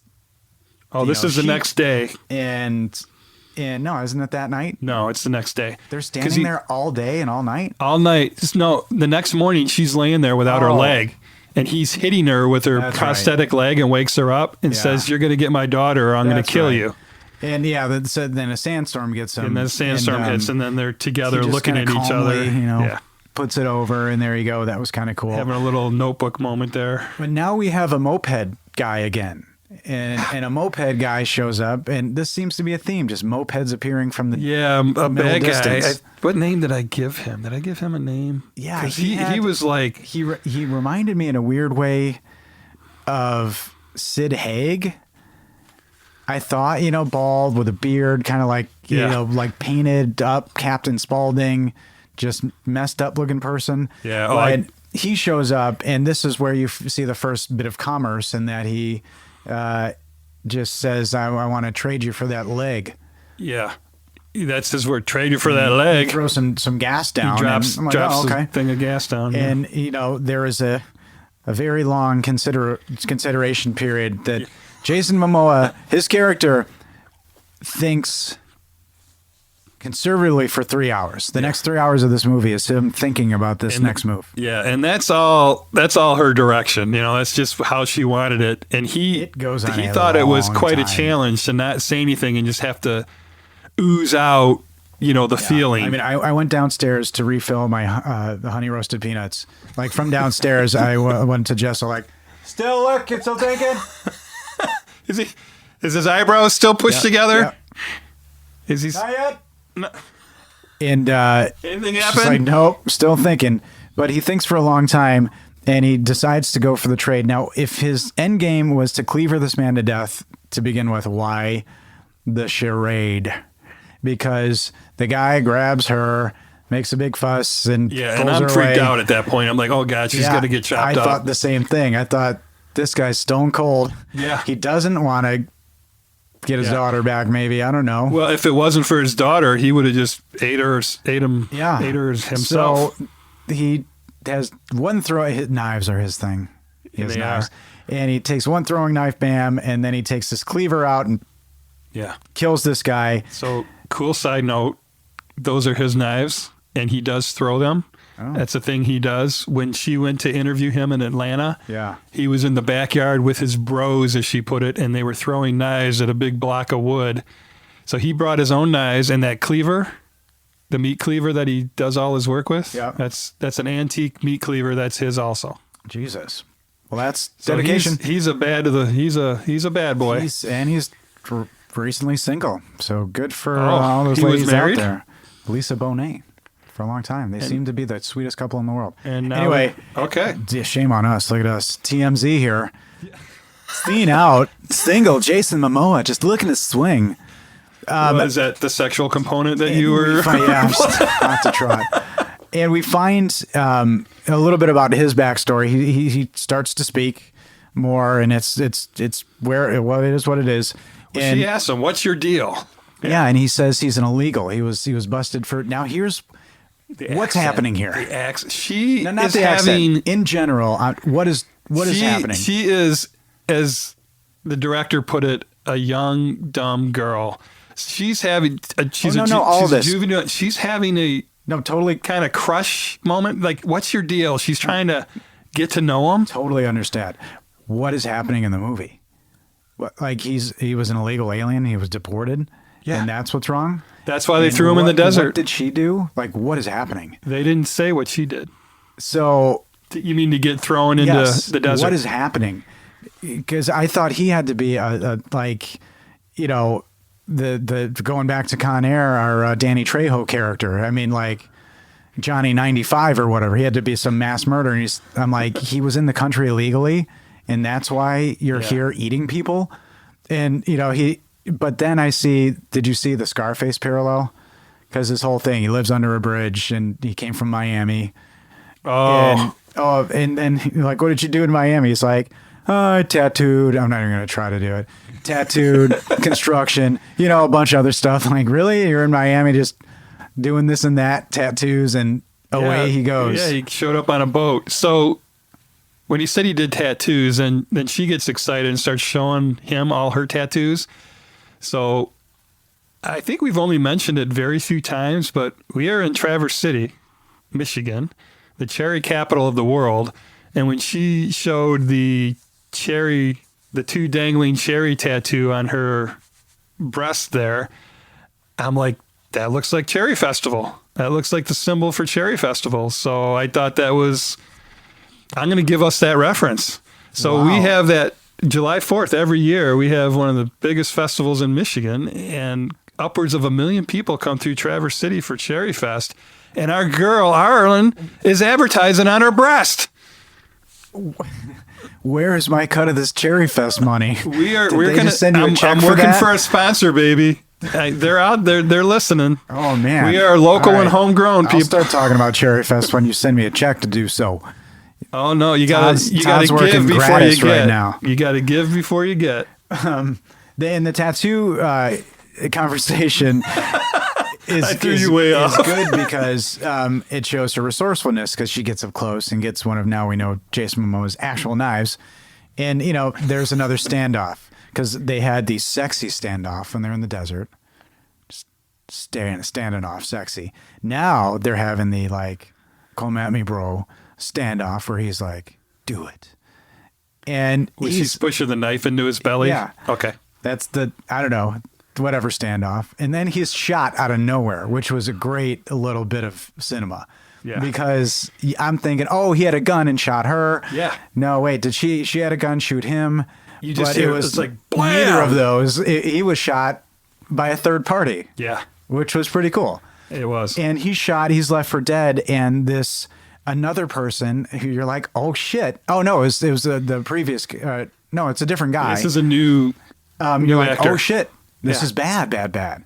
But it's not, because he just takes her back to Comfort because Yeah. he had some business. He's a dude from Comfort and founder. And yeah. so this is when you start to realize that there's animosity between the Momoa camp and the Comfort people. Yeah, because they Which eat them. is, completely sussed out in Keanu Reeves' groundbreaking monologue later in the film. Wow. So she wakes up in Comfort, and this is the first time you realize, like, she wants out. And you have this kind of aftermath of the DJ party, which I think is fucking hilarious. The neon boombox is a little less lit, Yeah. and there's just like papers. So at some point, everybody's like, well, I guess we're done. And the they day had to after the disperse. party. Yeah, like, The where's rave. everybody? Is that what they call it, a rave? Yeah, Okay. but they're just sleeping off that LSD hangover. And this is where it all made sense to me. And I had that moment because I'm thinking, this is the Matrix. What? And what if the Jim Carrey character, Yeah. because he keeps popping in as this like benevolent creature. So what if he's the architect and this is just in everybody's mind? Or he has created this whole world. He runs it. He's the president. And He's like an agent that doesn't kill you. in the dream, Neo has been corrupted and he's turned into the dream. He's trying to get everybody to be into the dream, and you can't be in it unless I'm in you. Oh, I love it. All of these Uzi guards you talked about are hilariously pregnant women, all of them. Yeah, a la Fury Road. Exactly. And, yeah. So I just like, at this point, I thought, what if there's got to be more than just this one puppet master? What if it was all some construct? Okay, so please email us at littleindependentpodcast.com and tell us if he... LowIndependentPodcast@gmail.com. Sorry. Jesus. If he is Neo in the future or if he is Jesse in the future. Now that there's a new Matrix movie, that whole theory is blown. But No, but we it would both have been presented a theory there. And so I'm curious. So I'm thinking Jim Carrey is running the whole thing. He's like a President Snow type of character, maybe, but not. It's the complete opposite. He just pops in to affect But it he and is the save one people. pulling all the strings. Okay. Even the dream. I'm Are clearly you wrong. disappointed that... No. Okay. But what he does do is he finds Jason Momoa's character, nurses him back to health, which I like that. How about when he captures that crow? Yeah, and that's clearly what they're eating around the campfire. Well, that's what Jim Carrey eats, so he doesn't eat people. Yeah. I like that. And this is when you have Arlen and you cut to her photocopying, like it's in, the back room of an office, these have you seen me posters. I underlined for the it girl. in my notes. Copy machine? Question mark? Yeah. Like, what the hell? And the girl is, she's still on this mission to find the girl because she's Yeah. made this connection with Momoa's character and all that kind of stuff. And he said, I'll kill you if you Yeah. don't find the little girl. But, he's left for dead. She doesn't even know he's alive at this point. Right. But she's still doing it. He's not really a threat. Which, yeah. you could be a little flimsy, but from what you know about her, but I think that's kind of like a sweet bit. Oh, yeah, a little And maternal she's got instinct this, "Have going you seen on. me?" Now you get the blessing of Giovanni Ribisi back in our lives. And he's just going crazy again. And now I'm switching to he's the architect. 'Cause Oh. it's always the sneaky, it's the Yeah. crazy, and like an exam. Unusual suspects. Yeah, exactly. So like Exam, Usual Suspects, Exam, episode 4, another pretty good episode, I think. it's the crazy. So I'm like, oh, he's going to be all of a sudden, because why show him again? Yeah. There's no reason. But that's when I saw the sign in the back when he's doing his rant, and it says, "This isn't real." So again, there's signs all over, but that one, and I'm like, okay, It's him. here it is It's him, him. and he's just affecting the reality of everybody around him.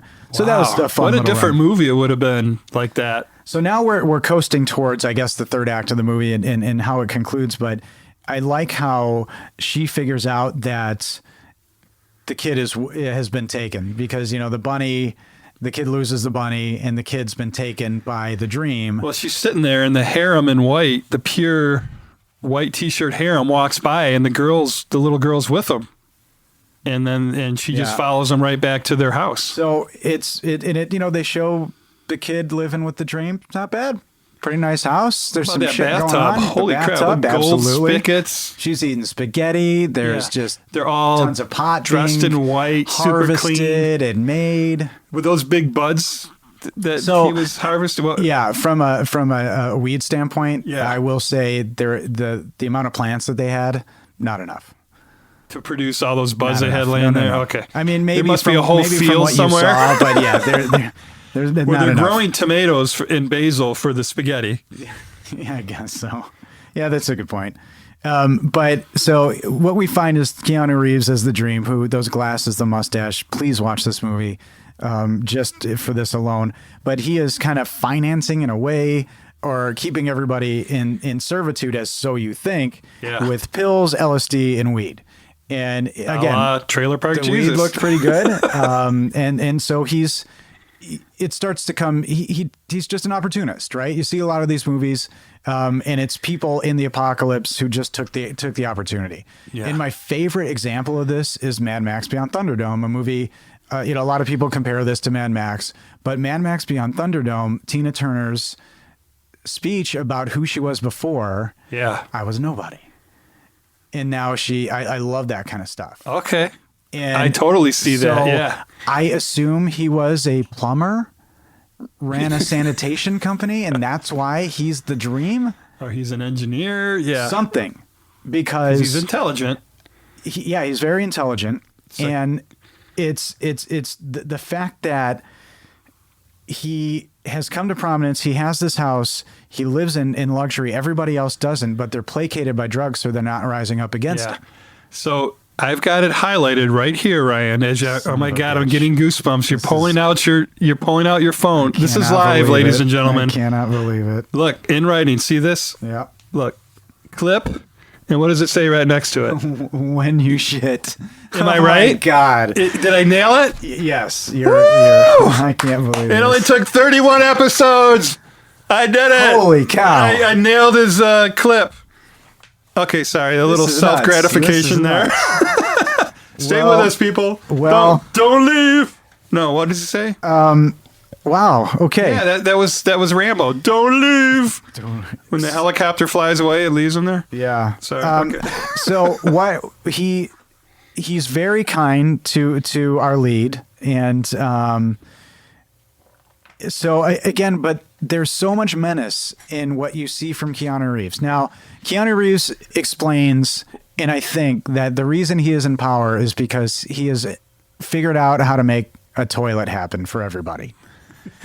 So he starts to talk about what happens when you shit, and this is a stunner. This is I mean, And that mustache. What do you think of the mustache? it's amazing. Okay. If I ever auditioned for a movie, I'm going to memorize. This is the monologue I'm going to audition for. I want this read at my funeral. You're not going to do the Andy Sedaris. Nope. Okay. I don't know. Maybe. But so this is him talking to Arden about what he's given and why he is great. And this is amazing. Cows stand in their shit. They stand in their shit because they're cows. Pigs stand in their shit because they're pigs. Some misbehaving humans been making hamburgers out of my sons and daughters. But we are not cows.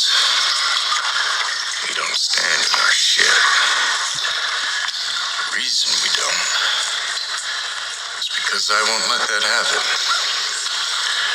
I got each and every toilet and comfort taking that shit from all your little asses and sending it down the pipes till it reaches a place where no one thinks about it and no one smells it. Ain't that nice of me?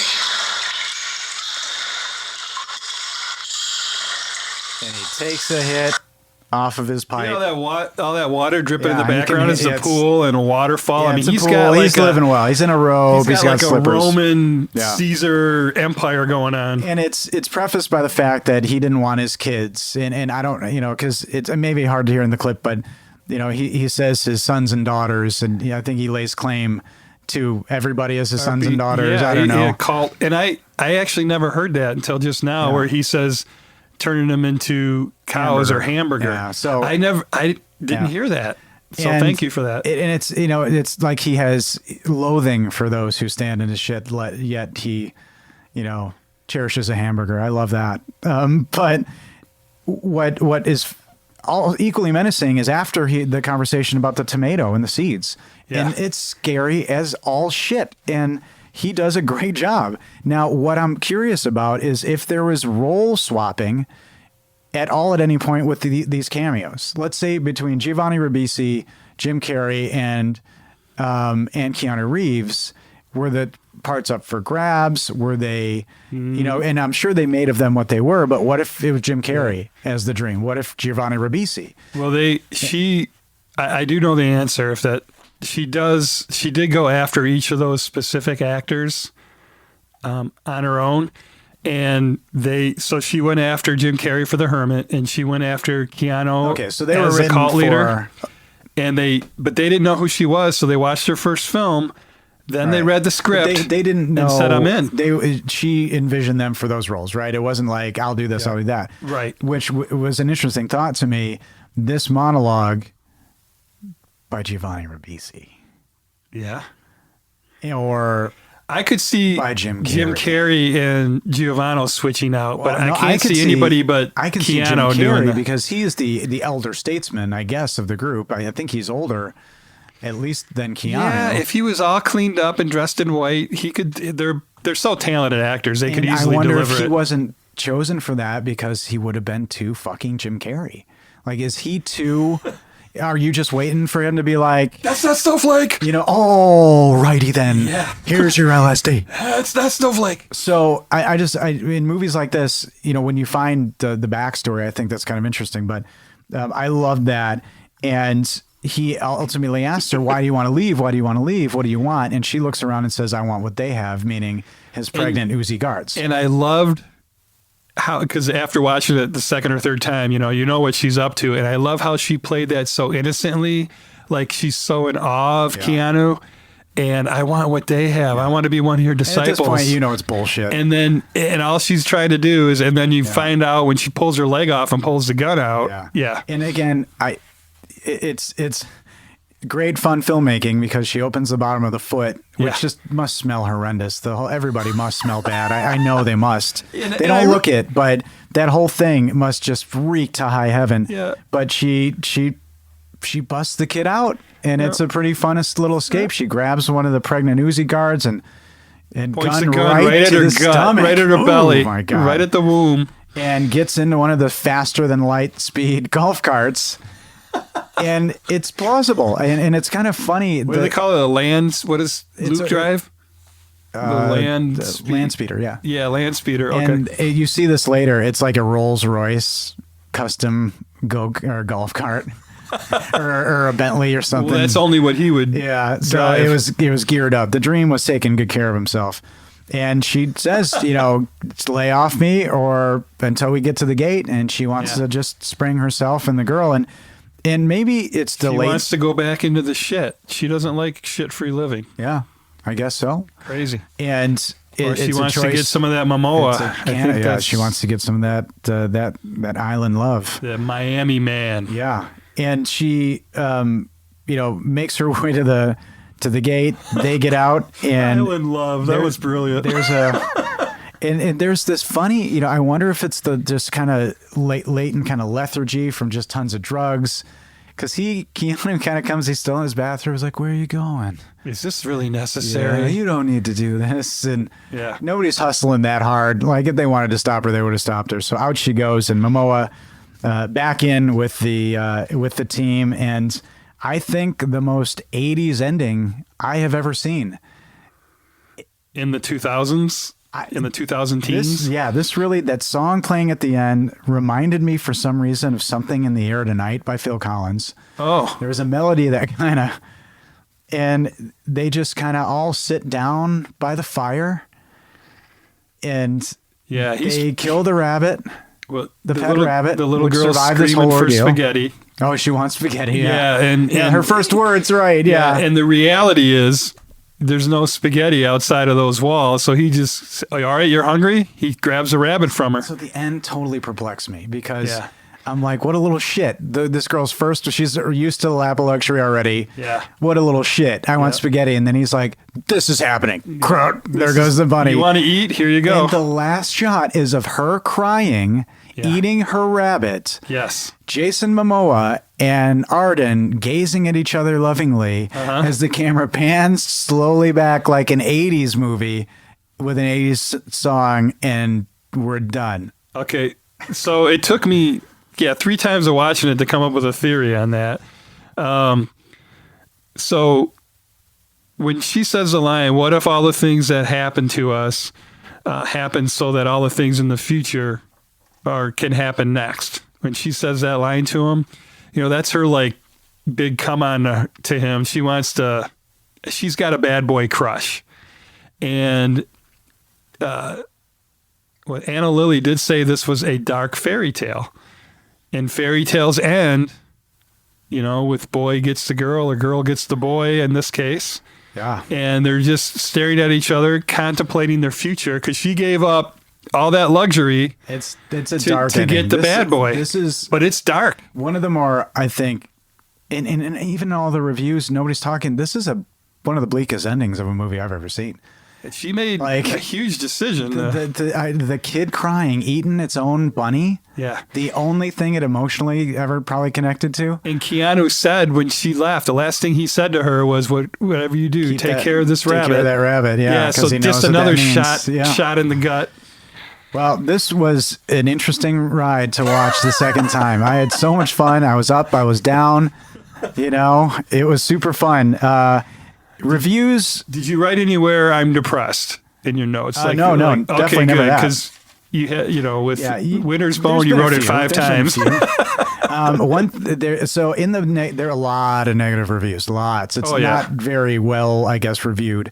A lot of consistencies. The people who didn't like it, it was boring. They didn't understand it. There's no dialogue. Yeah. And in this, I know want- this they want steams Aquaman, they want- Well, no, it's just, how did these huge actors sign on to this garbage, or how did they get her? How much blah? How far did they stoop? And again, okay, that's fine. Yeah. And I obviously I disagree, but Yeah. there's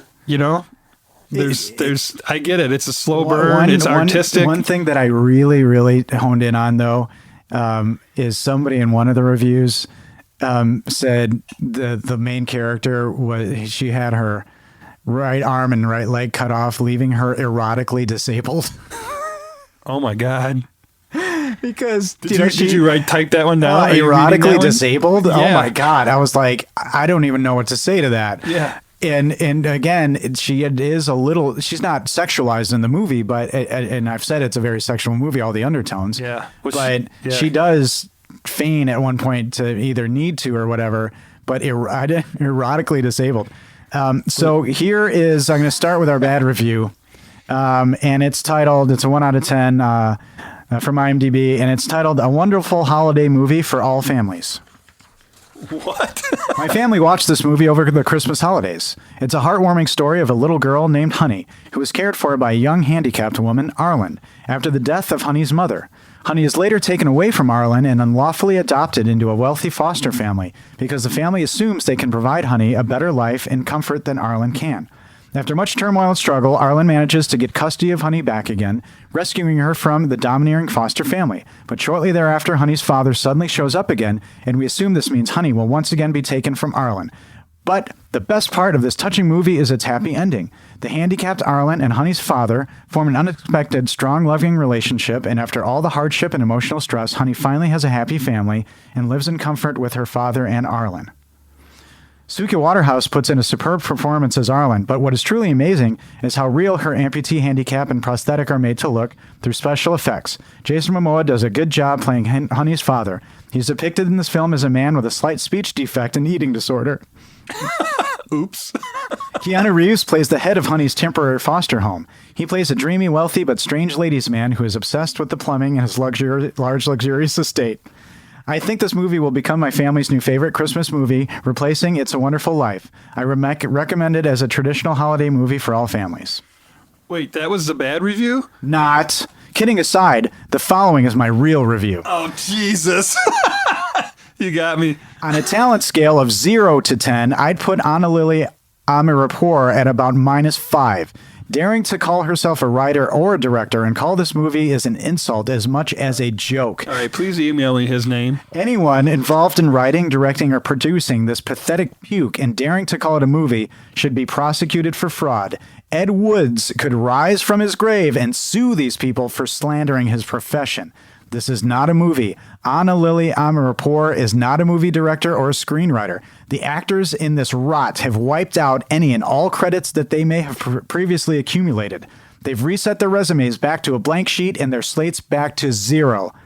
It's not that I have something against dystopian films. I always say that a great movie can be made of any subject, if made by talented artists and professional filmmakers, but you need talented professionals. Literally and truly, I would hire any of the dozen 5- and 6-year-olds on my block to write a screenplay or direct a movie before I'd pay Anna Lily Amirpour a dime. At least the kids would provide some degree of intelligence. I'm really holding back. I am really holding back. I just want to say that it's not for everybody. If you're a country music fan and I played you a beautiful jazz song that had an incredible chord progression to it and amazing soloing over it that you couldn't even dream to understand or take the time to learn how to do, I could understand why you wouldn't like that. I just sat back and I just wound him up and let him go, everybody. So I don't know if that was a joke. I mean, they really spent that time. I've been gearing up for most of the day to get through that whole thing and to try to hook you a little bit. And I feel like did I get you? I was reserved. It's the polo shirt that helps me. Okay. And here is because I am the dragon, as your coffee mug says, right? You have to call me. You must call me dragon. That's what it says. Your mug, yeah. Yeah. So our positive review. This is a 10 out of 10. Also from IMDb, titled "If you don't like this movie, you'll love Avengers 17." What? I mean, that's a snarky ass. This is a good review, right? Oh, yes, it is. Okay. You know what? If that would be masterful. I'm not that smart. I'm not that creative. You did to have pulled, Once to have upon pulled a time. like a full reversal. No. Okay. But this is real. That is the actual title. A wonderful. Oh, sorry. It's a Wonderful Life. If you don't like this movie, you'll love Avengers 17. Really blows me away to see the total lack of appreciation for an original film that makes you think with your head as well as your heart. People nowadays have the same attention span as a goldfish with amnesia. This film is not just visually appealing, it's methodical, thought-provoking, compassionate, and chaos coupled with conundrum. It's not just gift-wrapped with explosions, action, and played-out storyboards. This is not your average American combo of cinema. For that reason and that reason only, it's why its own rating is suffering. People haven't just missed the mark here. They're completely blind to the target themselves. If you can't formulate a single reason why this movie is a standout gem, not only are you unable to think outside the box, you live in it. Nice. So there you go. Big fan.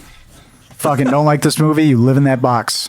You're in the box. Avengers 17 is your film. So shove Avengers 17 right up your ass. You non-intelligent beast. Yeah, it's not for everyone, but it's you look fun. at a piece of art. It I was look fun. at I had a I look blast. at Pollock and say, what is that? The music. I tried to get my Alexa to play the soundtrack to this film. And even if I do it now, Yeah. Alexa, play the soundtrack to the movie The Bad Batch. It goes to the Star Wars thing immediately. So, Why, Ryan, we don't have that. yeah, you will listen to Disney's The Bad Batch. You will listen to Yeah. Avengers 17, I Ryan. see what we're doing. We're skirting danger, tussling with Disney, but we do love you. computers are taking over, Ryan.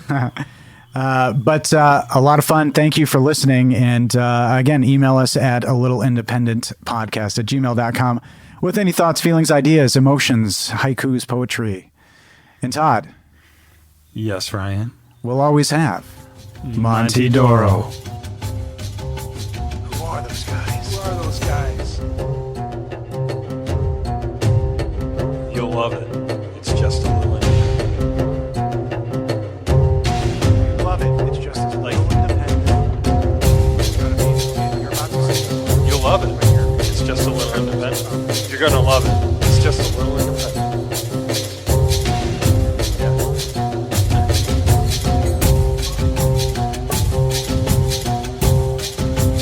Okay. We're tense. Yeah, we're two or Yeah. two. We're like we know love it. It's just as little independent. Like it's just Like I'm little introducing a independent. movie to you. Like you're about to. All right. Yeah. Yeah. Just as little independent.